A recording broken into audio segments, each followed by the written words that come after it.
10h30 de maratona e a gente está aí ainda firme e forte. Vamos acolher também a nossa amiga, a Dani, já está aqui na sala com a gente. Então, para a gente trabalhar sobre o ofício divino. Então, quem vai estar com a gente nessa mesa do ofício divino é o Dom Jerônimo, já apresentamos ele, né?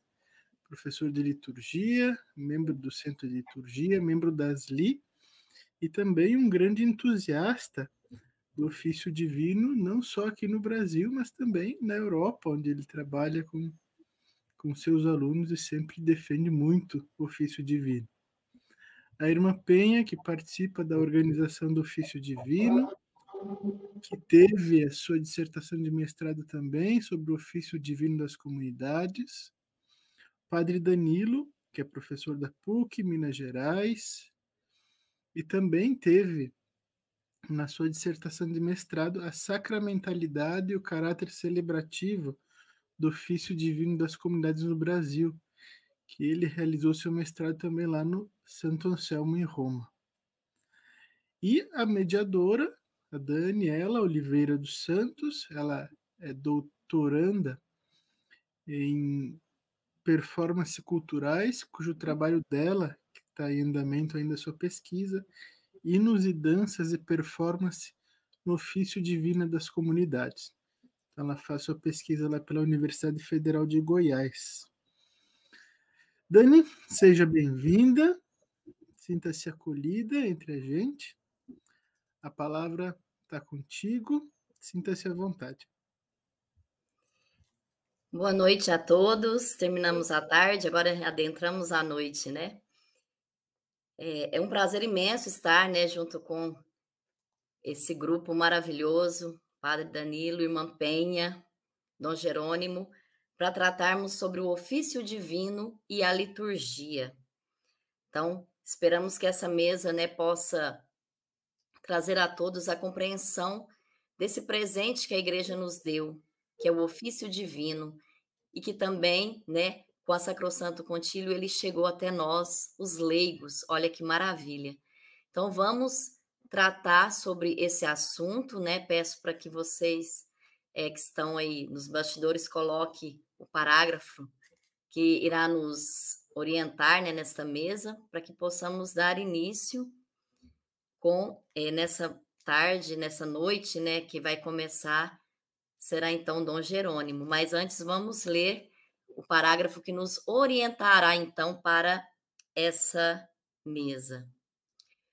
Então, o parágrafo escolhido foi o parágrafo 83, que diz o seguinte: Jesus Cristo, sumo sacerdote da nova e eterna aliança, ao assumir a natureza humana, introduziu no nosso exílio da terra o hino que se canta por toda a eternidade nas moradas celestes. Ele une a si toda a comunidade humana e associa-a neste cântico divino de louvor. Ele continua a exercer esta função sacerdotal por intermédio da sua igreja, que louva o Senhor sem cessar, intercede pela salvação de todo o mundo, não só com a celebração da Eucaristia, mas de vários outros modos, especialmente pela recitação do ofício divino. Então, esperamos que esse tema, né, ele abrace todos que estão aqui participando nos comentários, podem deixar suas questões, suas perguntas, que ao final iremos colocar para a mesa responder. Podemos iniciar, então. Bem-vindo, Dom Jerônimo. Obrigado, Dani. Tudo bem? Olha aqui, nos reencontramos, Penha, Danilo. É um prazer imenso estar mais uma vez aqui reunido com vocês. Dessa vez para tratar de um tema que realmente, Daniela, é um tema que está no meu coração, o ofício divino. Eu comecei a jornada de hoje, a maratona de hoje, trazendo a dimensão histórica. E eu gostaria também de iniciar essa minha parte lembrando um pouco da história para nós entendermos bem o potencial do ofício divino, né? Nós sabemos que o preceito de rezar sem cessar, isso é bíblico, né? A Sagrada Escritura quem nos incentiva a uma oração incessante. E já no testemunho dos apóstolos, nós vemos os apóstolos subindo ao templo para a oração, né? Conservando aqueles momentos pré-estabelecidos de oração, da longa experiência de Israel. A igreja nascente também continuou melhor, essa experiência, né? Desde quando a igreja se reunia nas casas, a igreja das casas, né? E essa estrutura ela vai se organizando quando passa-se para a casa da igreja, as primeiras formas, digamos, de casas comunitárias para a reunião da igreja.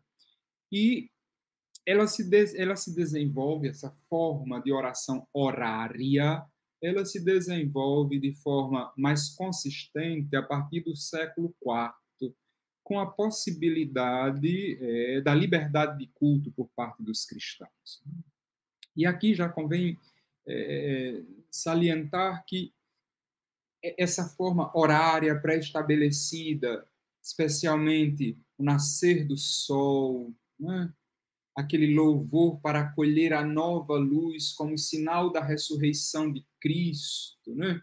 O sol eterno que se levanta e resplandece em todo o mundo, ilumina toda a terra, aquece, tira o vão torpor, né? O frio, etc. Essa luz que ilumina, esse símbolo de Jesus Cristo, o momento ideal para esse grande louvor. Outro grande momento ideal é o fim do dia, quando a luz, né, começa a desaparecer no horizonte, a igreja se coloca em oração outra vez para pedir: protege-nos, Senhor, nesse período de trevas, né? Conserva-nos intactos para a celebração do novo dia, etc. Então, essa dinâmica, esse jogo entre luz e trevas, etc., vai se sedimentando na vida da igreja, que trabalha sempre com a dimensão simbólica, né? Dimensão simbólica, a gente pensa no prólogo de João, né? Ou mesmo no capítulo 10 sobre a luz, né? Etc. A partir do século IV, nós vamos ter, convém dizer, dois ciclos ou duas formas de celebração, né? Uma celebração monástica, que nós tivemos aí a nossa mesa redonda, que tratamos, né, do ofício divino na vida monástica, praticamente. Uma celebração monástica que era toda concentrada no número de salmos, né? Como disse a madre abadesa de Itapecerica da Serra, a comunidade fez uma opção de rezar os 150 salmos numa semana, né? Porque a comunidade monástica está predisposta com tempo, organiza toda a vida em torno desse horário, etc. Imagine que na antiguidade se rezavam os 150 num dia, né? Primeiro ciclo, aquele monástico. Do lado do ciclo monástico também desenvolveu-se essa oração horária nas catedrais, nas igrejas, nas paróquias, né? E a característica fundamental, assim, do ofício das paróquias é que ele era muito mais sóbrio com relação ao número de salmos, né? Por outro lado, era muito mais dinâmico do que o ofício monástico. Aqueles salmos pré-estabelecidos para amanhã, aqueles salmos pré-estabelecidos para a tarde, e aqueles salmos pré-estabelecidos para as vigílias, dos domingos, das grandes solenidades, etc. Por que salmos pré-estabelecidos? Porque aí as pessoas cantavam de cor os salmos, né? A salmodia fluía naturalmente, né? Numa participação ativa, comunitária, coral, grande e ampla. Também um ofício participativo e participado, né? A presença do pastor, o bispo, o pároco, cantores, leitores, acólitos, uma verdadeira liturgia solene de ação de graças a Deus, né? Um canto popular, melodias simples. Era essa a vivacidade da liturgia das horas celebradas nas paróquias. As palavras que disseram há pouco na sala, Danilo trouxe, muito importante, Márcio bem, a palavra de Deus, né, esse canto dos salmos, é a dignidade da liturgia comparada àquela da Eucaristia, né? O sacrifício de louvor da igreja, né? Essa igreja que ergue as mãos manhã e tarde e madrugada para louvar a Deus, né? A oferta que sai dos lábios. Com uma série de elementos, fez com que lentamente a liturgia das horas, esse ofício celebrado dessa forma nas comunidades paroquiais, fossem perdendo sua vitalidade, especialmente fosse deixando de ser um ofício popular, né? Envolvendo toda a dinâmica ministerial, que é o tema que vai ser tratado daqui a pouco, né? Por diversas razões. Primeira razão é que uma das razões é que as comunidades paroquiais, as grandes basílicas romanas, começaram a ser cuidadas por monges.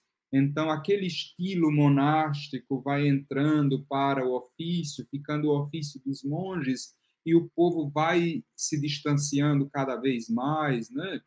Um outro elemento é que papas e bispos que tinham sido monges ou que eram monges, nunca deixaram de ser, começaram a impor também ao clero secular e aos fiéis leigos o jeito dos monges rezarem, né?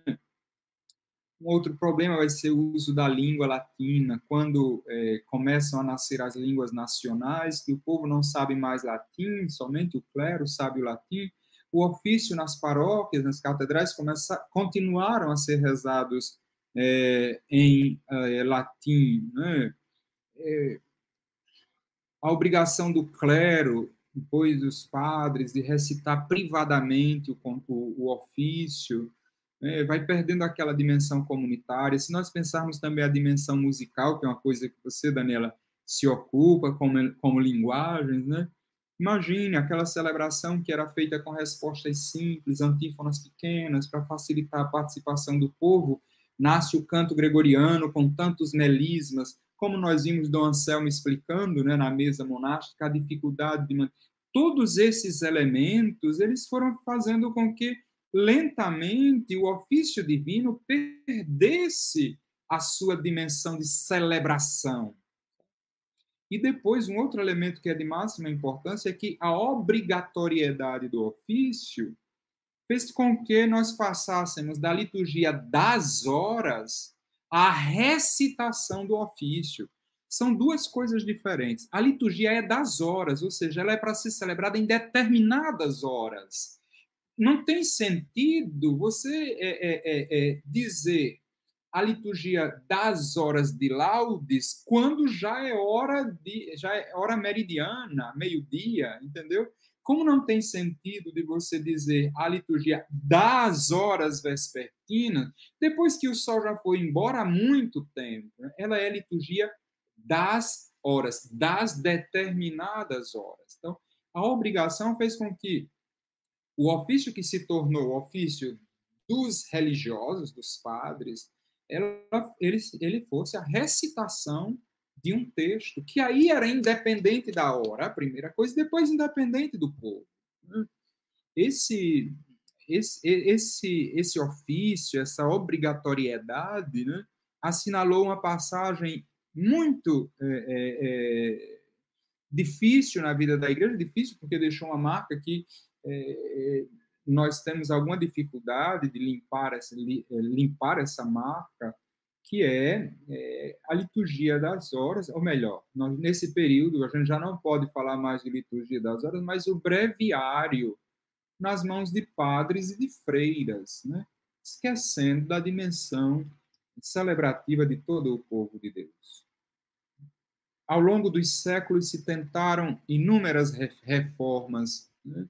para facilitar a vida de quem recitava o ofício divino. E aí a gente já não fala mais de celebração, mas a gente fala de recitação do ofício divino. E aqui a gente tem que reconhecer que Sacrosanctum Concilium dedica todo um capítulo, né, ao ofício divino, todo um capítulo ao ofício divino. O capítulo 4 é todo dedicado ao ofício divino. Mas a reforma litúrgica, infelizmente, a reforma litúrgica apontou toda a sua atividade à reforma do breviário, né? De tal modo que, embora se tenha passado por uma reforma na língua, no canto, na proposta, concretamente, nós continuamos com um livro que mantém a mesma forma e estrutura, né? Que é a forma do breviário para a recitação pessoal, não coral comunitária. E aí, Penha deve aprofundar um pouco, porque ela é esperta nisso, é que o Brasil, né, nesse desejo de voltar às fontes, né, primeiro um padre diocesano que começa a se questionar sobre o porquê ele teria que rezar sozinho se ele tem toda uma igreja para rezar consigo, né? Porque esse dom precioso de palavra de Deus, riqueza de palavra de Deus, que é a liturgia das horas, o ofício divino, precisava ser dito, não rezado, né? Dito por ele sozinho, quando toda uma igreja podia se nutrir do pão da palavra transmitido pelo ofício. E monges, né, como Marcelo Barros, por exemplo, que com a longa tradição monástica, com base nessa longa tradição de uma liturgia que é celebrada sempre comunitária, sempre, no mosteiro a liturgia das horas é sempre comunitária. Não tem no mosteiro um dia em que o monge reza sozinho a liturgia das horas. Não, o ofício divino é sempre comunitário. Depois, como ressaltaram as monjas, os monges, outra coisa, cantado, né? Com a dinâmica do corpo multiministerial. Então, a igreja no Brasil, um grupo de liturgistas no Brasil preocupados para que essa forma celebrativa, né, da palavra de Deus, que é o ofício divino com toda a sua riqueza, se tornasse efetivamente celebração de toda a igreja, geraram, por assim dizer, o ofício divino das comunidades com os elementos que lhes são peculiares. Eu concluo essa minha palavra com um pensamento de um grande histórico da liturgia, historiador da liturgia, um dos maiores historiadores da liturgia vivos hoje, é Pietro Sorti, é um italiano do sul da Sicília. Quando numa semana de estudo da Associação dos Liturgistas do Brasil, há alguns anos, eu apresentei o ofício divino das comunidades, Pietro Sorti disse com palavras garrafais: ouvindo a experiência do ofício divino das comunidades, eu tenho certeza que essa experiência é mais tradicional, dizendo, pertence mais à tradição mais antiga da igreja do que a própria forma com que se apresenta a liturgia das horas hoje, né? Ou seja, porque o que o ofício divino das comunidades faz não é outra coisa senão resgatar as fontes, a forma mais primitiva da celebração do ofício numa catedral, numa paróquia, numa comunidade, numa igreja em oração. Então, isso nos mostra assim, o grande valor do ofício divino. E aqui nós temos a oportunidade de ter a irmã Penha, que é um dos baluartes do ofício divino, que vai partilhar conosco também a sua riqueza de experiência. Muito obrigada, Dom Jerônimo.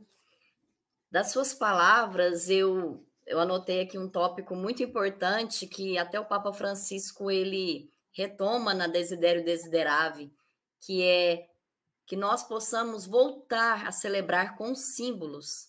Isso. Quando o Senhor trouxe essa questão, olhar para as trevas, olhar para o nascer do sol, né?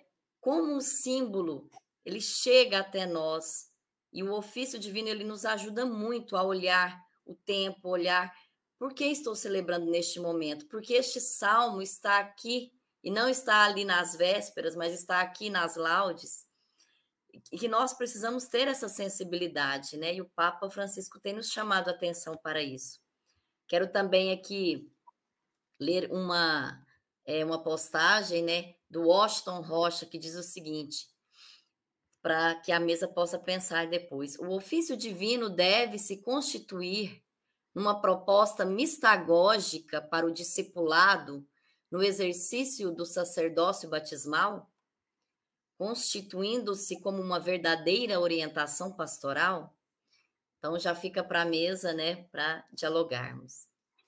Então, quero convidar agora o padre Danilo, que realizou o seu mestrado, né, com essa temática do ofício divino das comunidades, que fala sobre a sacramentalidade e o caráter celebrativo, né, o qual o Dom Jerônimo também já acentuou na sua fala, quando disse que a liturgia das horas perdeu esse caráter celebrativo, adotando, então, um formato recitativo, né? Que o padre Danilo possa nos ajudar, então, a refletir, né, sobre esses aspectos. Seja bem-vindo, padre Danilo.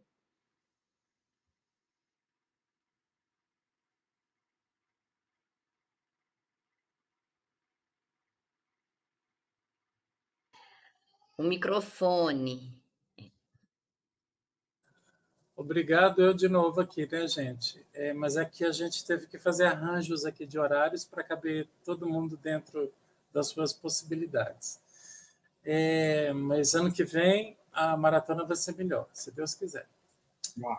E já está muito boa, né?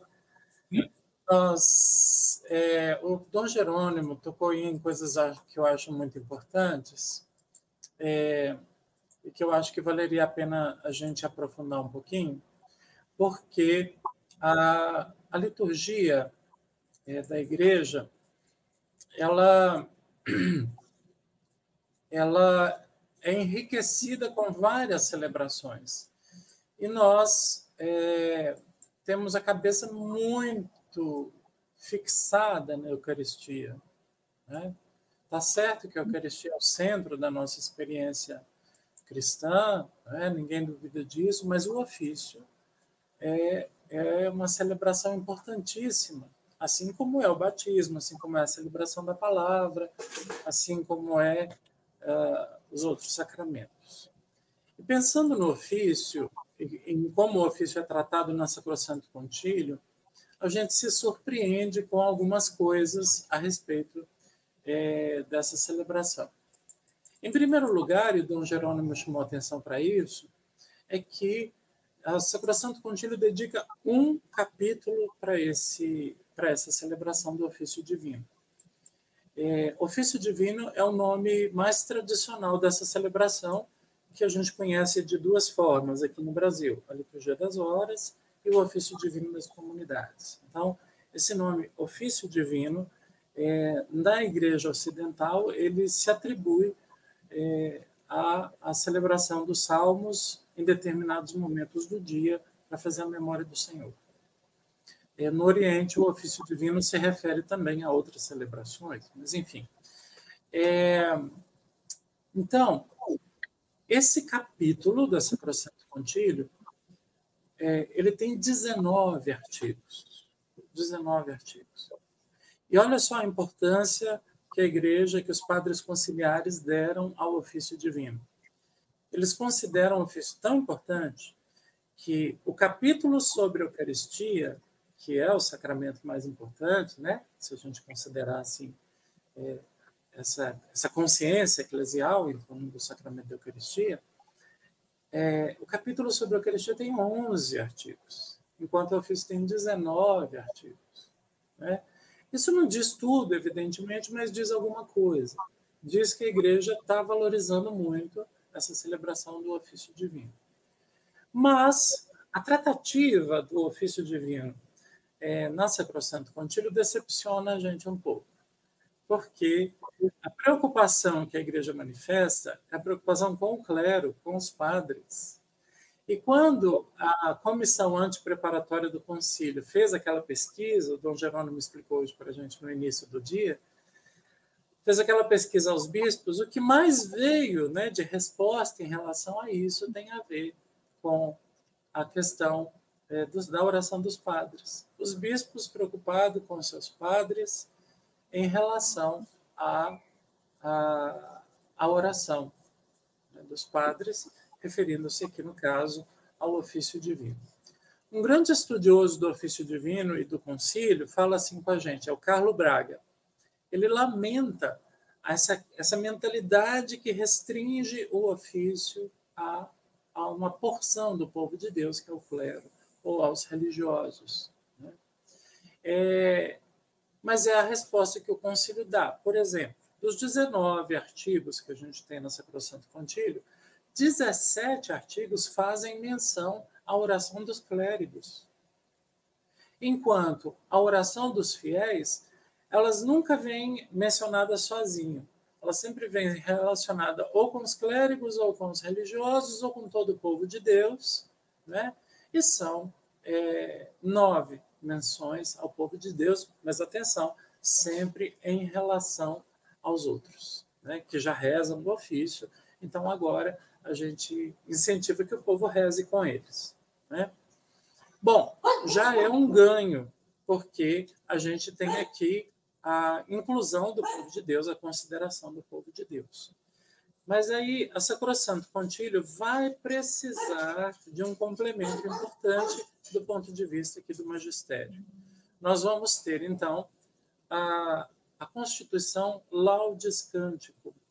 A Laudes Cântico vai aprofundar, completar e, eu diria, corrigir isso que a Sacrosanto Concílio não conseguiu fazer ou enfocou demais aí o lado clerical da oração, né? Bom, esse panorama foi o panorama do documento, né? E como o documento trata essa questão, né? O artigo lido no início foi muito importante, porque fala da oração que o próprio Cristo, nosso sumo sacerdote, realiza diante de Deus, né? Ele é o oficiante principal, né, da nossa oração, e a Instrução Geral da Liturgia das Horas, que é um texto irretocável, né, no artigo 7º, vai citar Santo Agostinho, dizendo que quando nós oramos o ofício, Cristo ora em nós, nós oramos a Ele como nosso Deus, nós oramos nele como nosso sacerdote, por isso reconheçamos nele a nossa voz e a voz dele em nós. É maravilhoso o texto de Agostinho. Bom, agora, do ponto de vista da recepção do Brasil, a gente tem um caminho. E o caminho, depois da Sacrosanto Concílio, foi a gente aguardar a chegada da Liturgia das Horas, que foi demorada, e por isso Dom Clemente Snardi fez pedidos aí particulares, autorizações aí, conseguiu autorizações de trazer para a mão do clero e do povo de Deus, né, e dos religiosos, algumas formas de celebração da Liturgia das Horas que já existiam em outros países, como, por exemplo, o chamado Diurnal Romano. Esse Diurnal Romano foi traduzido e ele foi o primeiro texto usado depois do concílio para que essa lacuna ficasse ocupada.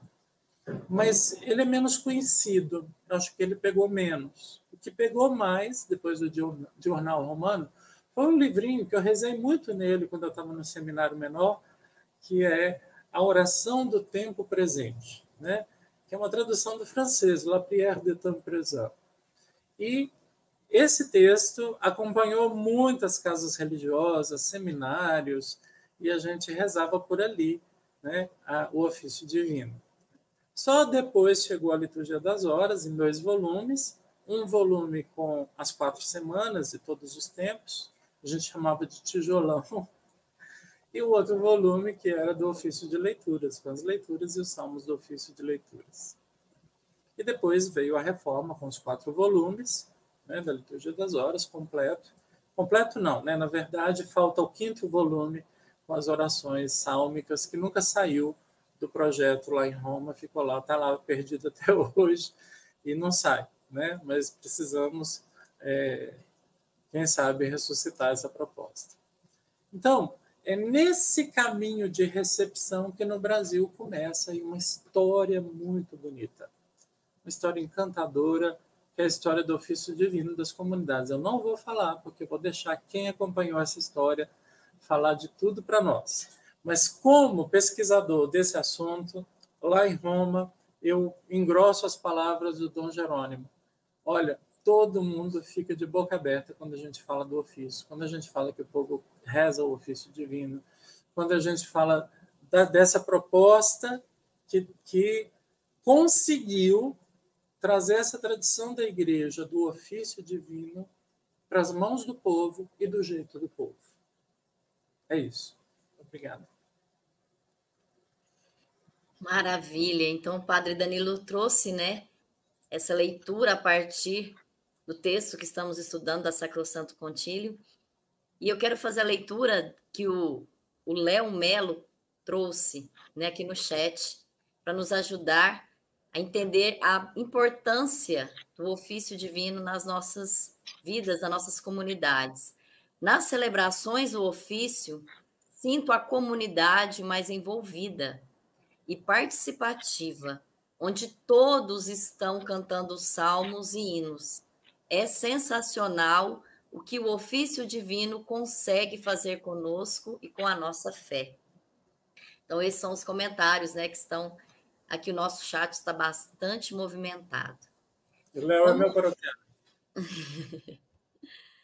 Como o Padre Danilo bem colocou, a irmã Penha, né, que acompanhou durante todo o dia aqui nesse grande evento, ela vem nos trazer agora, como idealizadora também do ofício divino das comunidades, uma dessas grandes pessoas, né, que participou desde o início, desde os primeiros registros do ofício divino das comunidades, está lá o nome da irmã Penha. Então, ela vem trazer para nós, né, falar um pouquinho desse resgate do ofício divino das comunidades, como ele, então, surgiu, como essa resposta àquilo que a Sacrosanto Concílio pede, né, que toda a comunidade reze junto e não somente o clero. Então, a palavra está com a irmã Penha. Seja bem-vinda, irmã Penha. O microfone. Obrigada, Daniela. Que bom escutar o Jerônimo, ele que é monge beneditino, que reza o ofício monástico, gostar do ofício. Isso é a coisa melhor do mundo. Eu sou apaixonado pelo ofício. Olha, eu sou arriado dos 4 pneus, mais o estepe, minha gente. Eu sei disso. E que bom escutar o Danilo, que é outro que casou com o ofício, não tem divórcio que dê jeito nesse casamento, viu? Mas olha só, eu quero contar para vocês uma coisa bem rapidinha. Quando Marcelo Barros escreveu um livrinho chamado Seu Louvor em Nossos Lábios. E ele, nesse livro, muito interessante, eu gostei tanto desse livro, e no final ele pôs aí alguns roteiros. Esse livrinho ele escreveu respondendo às comunidades de vida consagrada inseridas, que estavam com dificuldade de rezar a liturgia das horas, que gostariam de fazer uma coisa mais simples, lá junto com o pessoal vizinho, né? E o Marcelo Barros, então, fez esse livrinho e pôs esses roteiros. Mas esses roteiros não agradaram as irmãs. Eu sei, o que a gente vai fazer com esses roteiros? O que a gente vai cantar só com roteiro, né? Aí o Marcelo começou a movimentar um grupo para a gente pensar numa coisa de fato, num rito mesmo, num ritual. Imagina, a gente não tinha nenhuma ideia do que ia ser isso, né? Aí o Marcelo se lembrou, conhecia Geraldo Leite, e falou, nós temos que conversar com o Geraldo, porque Geraldo já tem uma experiência. E eu me lembro, como se fosse eu peguei um ônibus aqui de São Paulo e pediu para mim ir lá fazer isso com ele, você acredita? Desci lá na cidade de Ponte dos Carvalhos, não sabia nem onde era direito, né? e fui conversar com o Geraldo Leite. Quando eu fui falar para ele que nós tínhamos essa intenção, que a gente queria ver com ele, como é que a gente podia fazer, mas menina, você acha que esse povo vai se interessar por mim, pelos meus cantos? Eu sou um cara aqui do Nordeste, um pobre compositor. Eu falei, não, Geraldo, você fique quieto e nós vamos conversar bem sobre isso, né? E aí ele concordou da gente fazer um livretinho que se chamou Cantar a Deus em Terra Estranha, que foi o título de um artigo do Reginaldo na revista Liturgia. E aí nós publicamos 60 salmos e os cânticos evangélicos nesse livrinho, né? E dele e do Reginaldo. Mas esse livrinho, apesar de ter sido uma recepção absurda, porque ele foi publicado com as fitas cassetes, o pessoal logo se encantou, mas era insuficiente. Como é que a gente vai rezar o ofício só com 60 salmos? E como é que a gente faz isso? Como é que a gente costura isso na prática? Pronto. Aí foi a decisão de a gente fazer, então, o ofício, um livro, um rito, uma edição popular da Liturgia das Horas. O Marcelo sempre dizia assim, não é uma mera simplificação da Liturgia das Horas, como as editoras às vezes fazem, de pegar só uma semana do Saltério e faz um encarte, assim. Não queremos isso. Nós queremos a Liturgia das Horas na sua compreensão total, mas do jeito que o povo se reconheça na sua oração.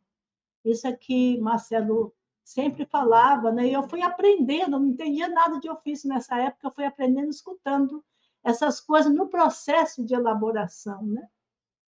E aí, então, começou esse grupo pensar, conversar, né? Quando a gente marcou a primeira reunião, o Geraldo Leite já tinha recebido o diagnóstico muito grave, né? Ele faleceu logo depois, mas ele deixou uma entrevista, e aonde ele dizia, não façam coisa complicada, né? Não façam coisa complicada. O ofício tem que ser uma coisa simples, do jeito que o pessoal pode dominar, né? E essa entrevista nós degustamos muito, levamos ela muito a sério, levamos a sério na prática mesmo, né? Toda vez que alguém caminhava para um lado mais sofisticado, a gente voltava para a entrevista do Geraldo, né? E aí, 1970, né? Aí, porque o nosso trabalho no ofício não foi a partir do nada, foi a partir da experiência do Geraldo Leite, que em 1970 já tinha 17 anos que ele rezava o ofício em Ponte dos Carvalhos e depois em Escada, quando ele saiu de Ponte dos Carvalhos, né? E rezava. E ele diz assim, que ele, exatamente como Jerônimo disse, por que eu tenho que rezar sozinho quando o povo, né? Mas ele pensava, mas do jeito que chegou esse livro aqui, o povo não vai dar conta. E ele, então, começou a fazer uma coisa muito importante, a fazer versões dos salmos rimadas, porque o povo tem muitas orações rimadas. A rima faz a pessoa aprender de cor. E nessa época que eu fui em Ponte dos Carvalhos, o povo já sabia pelo menos 50 salmos de cor. Podia tirar qualquer salmo que o povo cantava. O Geraldo rezou 17 anos sem papel nenhum na mão do povo. Os salmos eram feitos de tal maneira que, pelo menos, as duas últimas linhas de cada estrofe o povo podia repetir, né? Então, essa coisa grandiosa, né, de colocar os salmos na memória do povo pelo ato de cantar os salmos, né? Só mais tarde que aí ele fez o livrinho e os salmos apareceram lá também. Então, esse é um primeiro ponto que eu queria dizer, né? O Geraldo também dizia o seguinte, né, que o ofício é uma alternativa à missa. A gente não pode surrar a missa. A missa é a solenidade do domingo. E aí, na semana, né? E como aquele povo, né, aderiu. Eu fui lá, na época, conversei com várias pessoas, né? E eu perguntei para várias mulheres, né? Teve uma que falou assim, para mim, o ofício é uma oração que não exclui ninguém. No nosso ofício nunca falta uma oração pela unidade da igreja.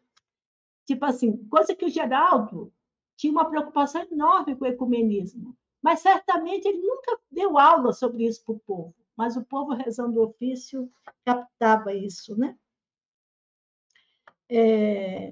E também essa coisa da gratuidade, eu acho que era uma coisa tão prazerosa, tão boa. Uma vez o Michel, o irmão Michel de Tezê, que morava em Olinda, né? Ele foi visitar a comunidade geral, ele tinha chegado, tinha sabido dessa notícia, de que tinha um padre que fazia um ofício muito bonito, ele foi lá. Ele disse que ele encontrou um ofício que superava os ofícios dos mosteiros, em beleza, em leveza, em oração. Então, essa é a experiência do Geraldo, né?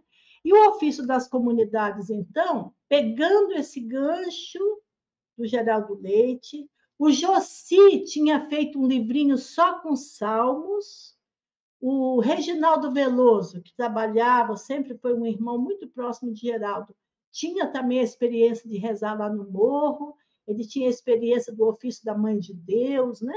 Então, foi esse conjunto, esse bloco, né? Esse núcleo, esse lugar, né? Que gerou o ofício e que o ofício das comunidades foi pegando. E o ofício fez uma coisa muito bacana, porque pegou esse material todo, né? Alguns passou por uma revisão, sempre havia um acordo que a gente fizesse os salmos o mais possível fiel à Bíblia, então sempre havia um acordo de que se tivesse algum salmo que precisava ser revisado, se revisasse, né? E o ofício foi juntando de todo o acervo musical da Igreja do Brasil.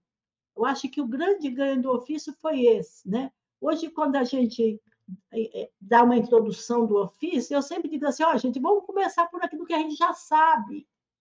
Tem hino que já é antigo, o povo sabe, né? Com o tempo, a gente vai aprendendo as coisas que a gente não sabe. Mas o ofício, ele recolheu muita coisa que é do acervo da Igreja do Brasil, né? E foi isso que deu a ele o reconhecimento. As pessoas logo vê que é coisa nossa. E aí tem três critérios. Eu vou terminar com os 3 critérios que norteou o trabalho do ofício. Então, a primeira coisa, a gente queria que fosse a liturgia das horas da igreja.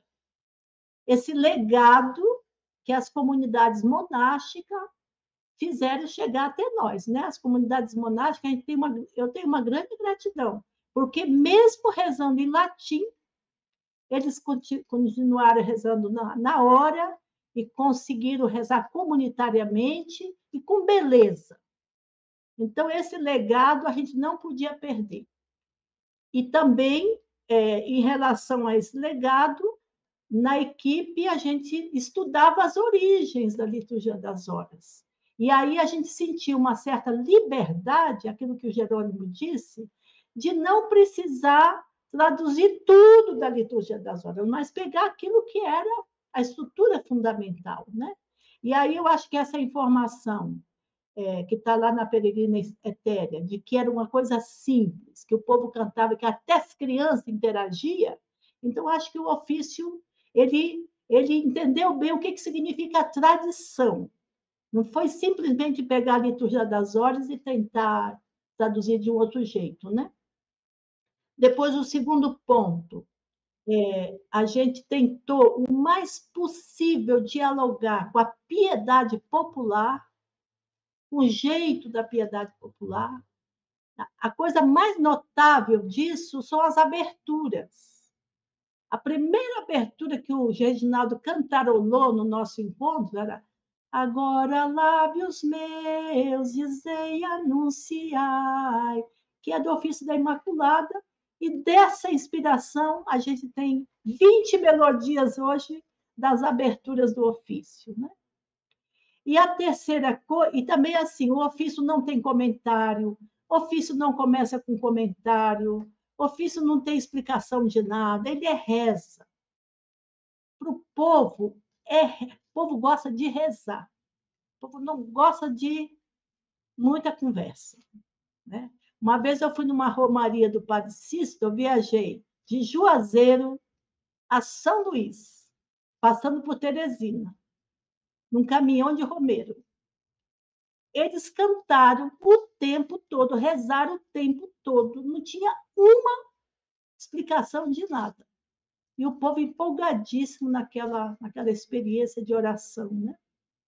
Bom, terceiro ponto era a gente levar muito a sério a experiência latino-americana da igreja. E aí a recordação da vida, que entrou no ofício como um rito, como um elemento ritual, ele é bem expressivo dessa busca. Embora todo ofício, em todo ofício a vida está latente. Quando você reza um salmo, ele evoca as nossas mazelas, evoca nossas vitórias, está tudo aí. Mas a recordação da vida era um momento que a vida ficava um pouco mais explícita a partir das coisas que estão acontecendo no momento presente, né? Então, esse é o nosso ofício que está cada vez mais bonito na boca, no coração e no corpo do nosso povo. Do nosso corpo, né? Porque nós também fazemos parte desse povo. Que maravilha, Penha. Que maravilha você trouxe. E eu quero aqui partilhar que o ano passado eu estive, né, em Pontezinha, na Capela Santo Antônio, celebrando o ofício divino. Em decorrência do meu trabalho, eu fui conhecer, né, o David. A gente preparou uma celebração no dia 13 de julho do ano passado, e eu estou aqui para confirmar que o povo continua com o mesmo fervor, cantando de forma muito primorosa, né, os cantos, e participando com todo o corpo, com todos os gestos, uma belezura de se ver, como dizia Reginaldo, né? Então, para quem não sabe, nós temos aqui o Ofício Divino das Comunidades, na sua terceira edição, que esse ano, Pen, não sei se você fez as contas, mas está completando 35 anos, hein? Isso mesmo. 35 anos. Esse ofício, essa nova edição, ela vem com um suplemento que traz assim algumas antífonas, né, alguns refrãos meditativos também. Um complemento àquilo que já está pronto, mas que não mudou a paginação. É bom deixar isso bem claro, que a paginação continua a mesma, né? Quero ressaltar também aqui, Penha, a presença do Anderson Felipe, né, que iniciou sua caminhada com o Padre Geraldo. Ele colocou vários comentários, né? Viva o Padre Geraldo, viva o Padre Reginaldo, viva o Padre Jossi, orgulhos da Igreja do Nordeste. Ele está aqui representando, né, assim, tudo isso que você trouxe. Ele é uma prova viva, né, de que tentando ali segurar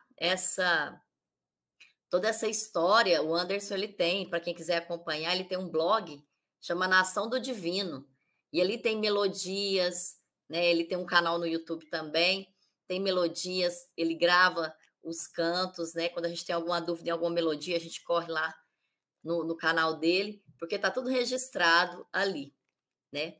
Que bênção. Então, vamos agora, né, passar para os comentários finais. Nós temos 10 minutos. Se algum dos expositores quiserem fazer alguma colocação, né, sobre aquela questão que foi colocada no início, não sei se vocês anotaram, mas eu posso retomá-la aqui novamente.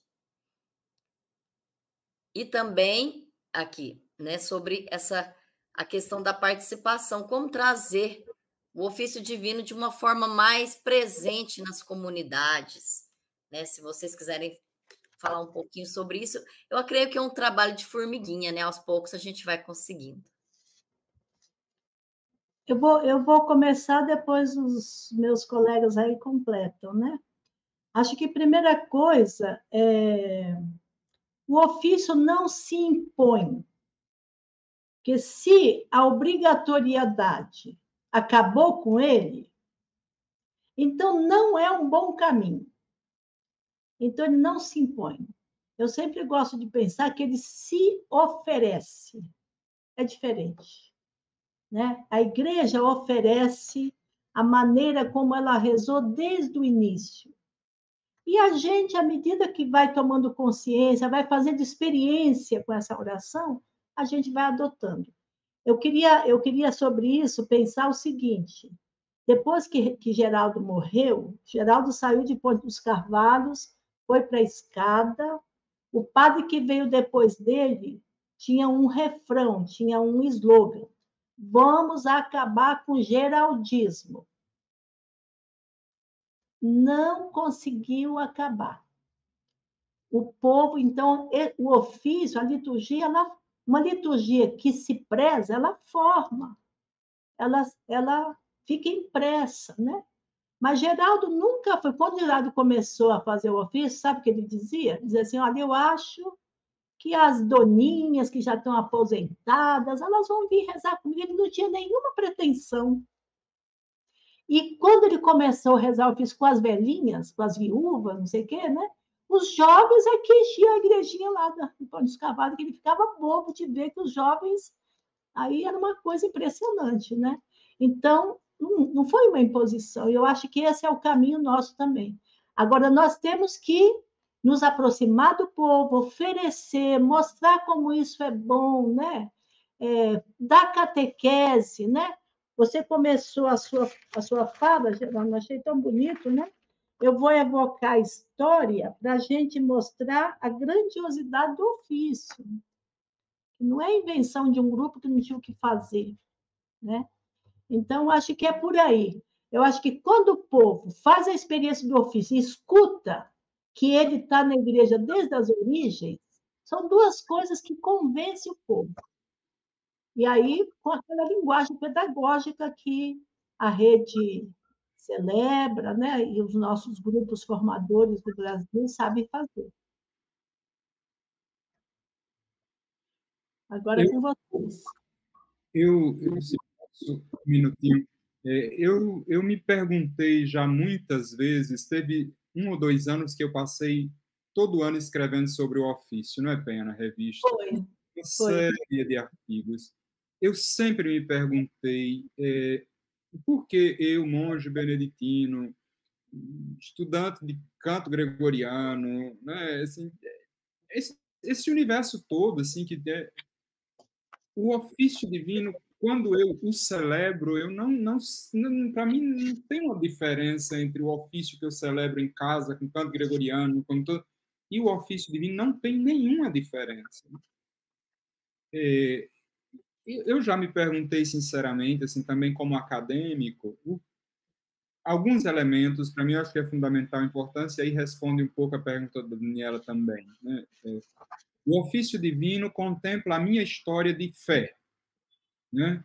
Porque eu nasci numa família católica, né, que tinha esse jeito de rezar. Eu aprendi a rezar no colo da minha mãe desse jeito, né? Com formas litânicas, não é? Com rezas sem palavreados, né? Eu aprendi a rezar assim. Então fala da minha experiência. Então eu me identifico por essa razão.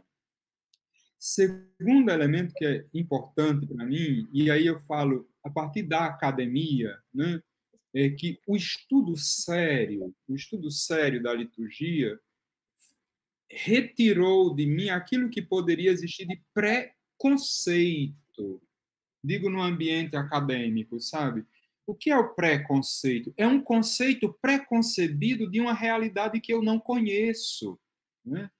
Então, foi estudando as fontes do ofício, para mim, cada elemento que eu ia estudando, eu via né? O quanto era antigo, o quanto pertencia à tradição da igreja, o quanto o ofício respondia a essa dinâmica.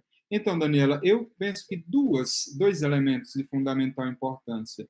Primeiro, deixar falar corpo, sentimentos, coração, história de fé, história de vida, eclesiologia, experiência de Deus e experiência de igreja, de comunidade orante, essas experiências que, né, norteiam a nossa vida de fé. Segundo elemento, depor as armas do preconceito, né, através de um estudo sério, né, das fontes, né, um estudo sério da Sagrada Liturgia, né. Isso, eu acho que pode ser um dos caminhos, tanto para o meio popular, quanto para o meio acadêmico, para que o ofício divino se torne aquilo que ele já é, a expressão mais sublime da igreja em oração. Expressão mais sublime da igreja em oração. Que maravilha, o Padre Danilo quer complementar. Nós temos 3 minutos. Lembrando que a próxima apresentação será sobre um dos grandes compositores que contribuíram, né, para o ofício, que é Frei Joel, a apresentação da obra de Frei Joel Póstuma. Mas nós temos 3 minutinhos, se o Padre Danilo quiser fazer alguma consideração. Eu escutando a Penha e o Jerônimo, muita coisa vai passando na minha cabeça, assim como um filme. Eu fiquei pensando, quando foi que eu comecei a rezar o ofício divino? Foi com os franciscanos. Eles que me introduziram nessa vida da oração horária, né, da oração da igreja. E a gente tinha muito gosto no noviciado franciscano de cantar o ofício, de fazer tudo bem feito, celebrado, de uma maneira muito bonita. A gente caprichava mesmo assim nessa experiência do ofício. E enquanto a gente rezava, alguns jovens ficavam debaixo da janela da nossa capela conventual, na porta do convento, assim, a capela ficava assim, escutando a gente rezar as completas, ou às vezes a oração da tarde. Era muito interessante o poder de atração que o ofício tem, né? Aí eu deixei a ordem franciscana e voltei para a casa dos meus pais, e lá me inseri de novo na comunidade e conheci uma religiosa chamada Maria Antônia, irmãzinha de Jesus, de Foucault.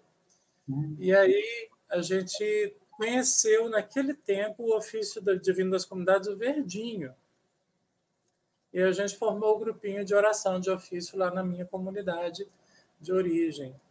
É um grupo de senhoras que rezam o ofício. A gente fez até um vídeo, está na internet. Esse vídeo foi feito com elas. E a Penha conheceu esse pessoal, né? Muitas já morreram, outras estão aí ainda, se reúnem para rezar de vez em quando. Mas, assim, o ofício está aí na minha vida esse tempo todo. Acho que isso é muito legal, assim, a gente pensar nisso. E queria acrescentar aqui 2 riquezas que o ofício divino das comunidades fez e que a liturgia das horas não conseguiu fazer. Na verdade, 3. A primeira delas é o caráter celebrativo. A liturgia das horas a gente consegue sentar e recitar, mas o ofício a gente não consegue recitar. O ofício é de outra natureza. Ele precisa ser celebrado. Ele pede celebração, né?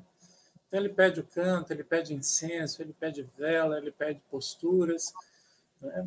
Segunda coisa que o ofício acrescentou foi o lucernário. Isso é uma coisa que ficou uma lacuna na nossa liturgia das horas, a gente não conseguiu recuperar o lucernário, embora a instrução geral fale do lucernário. Mas a gente não conseguiu, na liturgia das horas, o rito lucernário. O ofício divino das comunidades conseguiu. E muito bonito, e muito atrativo, muito forte, muito denso. A gente entra mesmo no mistério da luz do ressuscitado. E o terceiro, a lacuna, uma experiência que foi pequena, fruto de uma pesquisa que eu fiz quando eu estava em Roma. As liturgias, as procissões batismais do domingo de Páscoa, que é um rito antigo da nossa igreja, está citado na Instrução Geral da Liturgia das Horas, e a gente fez uma pequena proposta das procissões à fonte batismal, rezando o ofício nos domingos de Páscoa.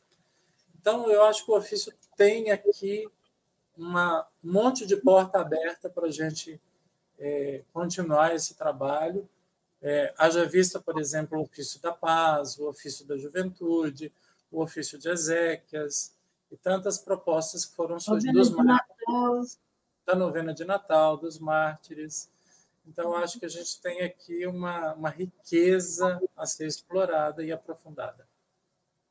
Esse ofício das vésperas pascais está publicado na revista, né, Danilo? Tá. Então, quero agradecer em nome de todos que acompanharam, né? Muitos comentários, muitos testemunhos sobre o ofício, experiências.